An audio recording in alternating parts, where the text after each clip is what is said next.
Assalamualaikum warahmatullahi wabarakatuh. Halo semuanya, perkenalkan nama saya Hesti dengan nomor NPM 101212229 dari kelas C8 Manajemen. Video ini dibuat untuk memenuhi salah satu tugas pendidikan agama Islam membahas mengenai Ma'rifatul Quran. Untuk penjelasan lebih lanjutnya, silahkan disimak. Definisi Al-Quran menurut bahasa, Quran berarti bacaan. Pengertian seperti ini dikemukakan di dalam Al-Quran sendiri. Sesungguhnya mengumpulkan Al-Quran di dalam dadamu dan menetapkan bacaannya pada lidahmu, itu adalah tanggungan kami. Karena itu, jika kami telah membacakannya, hendaklah kamu ikuti bacaannya. Dijelaskan dalam Quran surat Al-Qiyamah. Selanjutnya, Al-Quran adalah kalamullah. Al-Quran adalah firman Allah yang diturunkan melalui wahyu. Yang ketiga ada al-mu'jiz, artinya mukjizat. Mukjizat adalah hal luar biasa yang diberikan kepada para nabi sebagai bukti kenabiannya. Al-Quran adalah mukjizat Nabi Muhammad Shallallahu Alaihi Wasallam yang terbesar dan abadi. Kemukjizatannya dapat dilihat dari keorisinalannya. Yang keempat ada al-manqulu bitawatur yang diriwayatkan secara mutawatir. Al-Quran ditulis dalam mushaf-mushaf dan disampaikan kepada kita secara mutawatir, diriwayatkan oleh banyak orang, sehingga terpelihara keasliannya. Berikut ini sekilas sejarah pemeliharaan Al-Quran sejak masa Nabi hingga pembukuannya seperti sekarang. Yang kelima ada al-muta'abbadu bitilawati, artinya membacanya menjadi ibadah. Siapa yang membaca satu huruf dari Al-Quran, maka baginya satu kebaikan dengan bacaan tersebut. Satu kebaikan dilipatkan menjadi 10 kebaikan. Semisalnya, dan aku tidak mengatakan alif lam mim satu huruf, akan tetapi alif satu huruf, lam satu huruf, dan mim satu huruf. Dijelaskan dalam hadis riwayat Tirmizi. Selanjutnya, kita masuk ke materi kedua mengenai muqtadal imani bil Quran, artinya konsekuensi iman terhadap Al-Quran. Yang pertama ada al-ansubihi, akrab dengannya. Keakraban tersebut diimplementasikan dengan ta'alamuhu, artinya mempelajarinya, dan ta'alimuhu artinya mengajarkannya, yakni tilawatin, membacanya, fahman, memahaminya, tahbikon artinya melaksanakannya, dan hifdan artinya menghafalnya. Yang kedua ada tarbiyatun nafsi bihi, membina diri dengannya.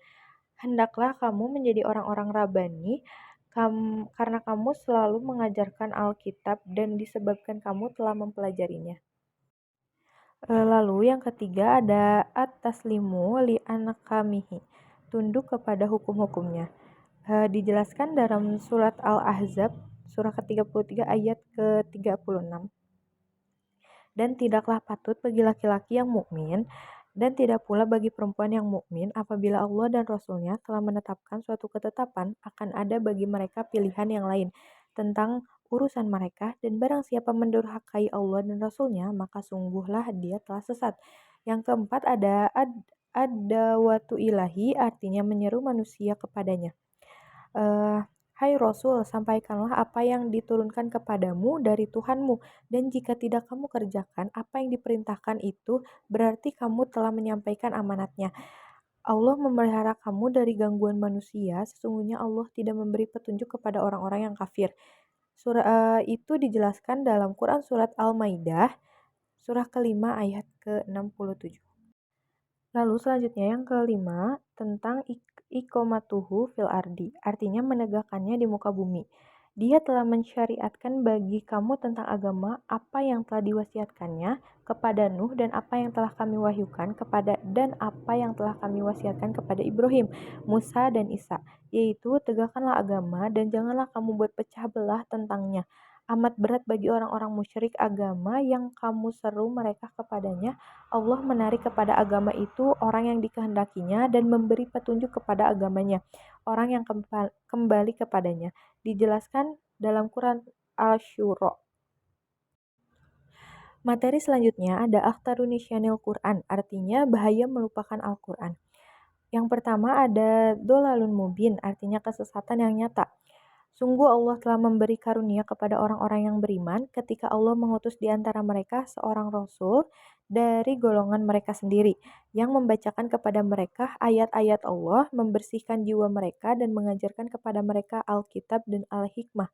Dan sesungguhnya sebelum kedatangan Nabi itu, mereka adalah benar-benar dalam kesesatan yang nyata. Quran Surat Al-Imran, surah ketiga ayat ke-164. Yang kedua ada dayikun harajun, artinya sempit dada. Barang siapa yang Allah kehendaki akan memberikan kepadanya petunjuk. Niscaya dia melapangkan dadanya untuk memeluk agama Islam. Dan barang siapa yang dikehendaki Allah kesesatannya, niscaya Allah menjadikannya dadanya sesak lagi sempit. Seolah-olah ia sedang mendaki langit, begitulah Allah menimpakan siksa kepada orang-orang yang tidak beriman. Dijelaskan dalam Quran Surat Al-An'am, surah ke-6 ayat ke-125. Yang ketiga ada ma'isyatun dan kun, artinya kehidupan serba sulit. Dan barang siapa berpaling dari peringatanku, maka sesungguhnya baginya penghidupan yang sempit, dan kami akan menghimpunkannya pada hari kiamat dalam keadaan buta. Dijelaskan dalam Quran Surat Toha, surah ke-20 ayat ke-124. Yang kelima adalah umyul basiroh, butanya mata hati. Maka apakah mereka tidak berjalan di muka bumi, lalu mereka mempunyai hati yang dengan itu mereka dapat memahami, atau mempunyai telinga yang dengan itu mereka dapat mendengar? Karena sesungguhnya bukanlah mata itu yang buta, tetapi yang buta ialah hati yang di dalam dada. Dijelaskan dalam Quran surah Al-Hajj, surah ke-22 ayat ke-46. Selanjutnya yang kelima yaitu ada qaswatul qalbi, artinya kerasnya hati. Belumkah datang waktunya bagi orang-orang yang beriman untuk tunduk hati, mereka mengingat Allah dan kepada kebenaran yang telah turun kepada mereka. Dan janganlah mereka seperti orang-orang yang sebelumnya telah diturunkan Alkitab kepadanya, kemudian barulah masa yang panjang atas mereka, lalu hati mereka menjadi keras, dan kebanyakan di antara mereka adalah orang-orang yang fasik. Dijelaskan dalam Quran surah Al-Hadid, surah ke-57 ayat ke-16. Yang keenam ada dulmun wa zulun, kegelapan dan kehinaan. Dan mengutus seorang rasul yang membacakan kepadamu ayat-ayat Allah yang menerangkan bermacam-macam hukum, supaya dia mengeluarkan orang-orang yang beriman dan beramal soleh dari kegelapan kepada cahaya. Firman Allah Quran Surat At-Tolak, surah ke-65 ayat ke-11. Selanjutnya yang ketujuh ada subbatus syaiton, artinya menjadi sahabatnya setan. Barang siapa yang berpaling dari pengajaran Tuhan yang Maha Pemurah, Al-Quran, kami adakan baginya syaiton yang menyesatkan, maka syaiton itulah yang menjadi teman yang selalu menyertainya. Quran Surah Az-Zukhruf, surah ke-43 ayat ke-36. Yang kedelapan ada An-Nisyan, artinya lupa diri. Dan janganlah kamu seperti orang-orang yang lupa kepada Allah, lalu Allah menjadikan mereka lupa kepada diri mereka sendiri.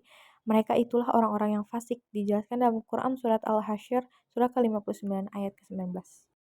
Yang kesembilan ada al-fusuku, munculnya kefasikan-kefasikan. Dan orang-orang yang mendustakan ayat-ayat kami, mereka akan ditimpa siksa disebabkan mereka selalu berbuat fasik. Quran Surat Al-An'am, surah ke-6 ayat ke-49. Yang ke-10 ada an-nifaq, kemunafikan. Mereka telah lupa kepada Allah, maka Allah melupakan mereka. Sesungguhnya orang-orang munafik itu adalah orang-orang yang fasik. Firman Allah Quran Surah At-Taubah, surah ke-9 ayat ke-67.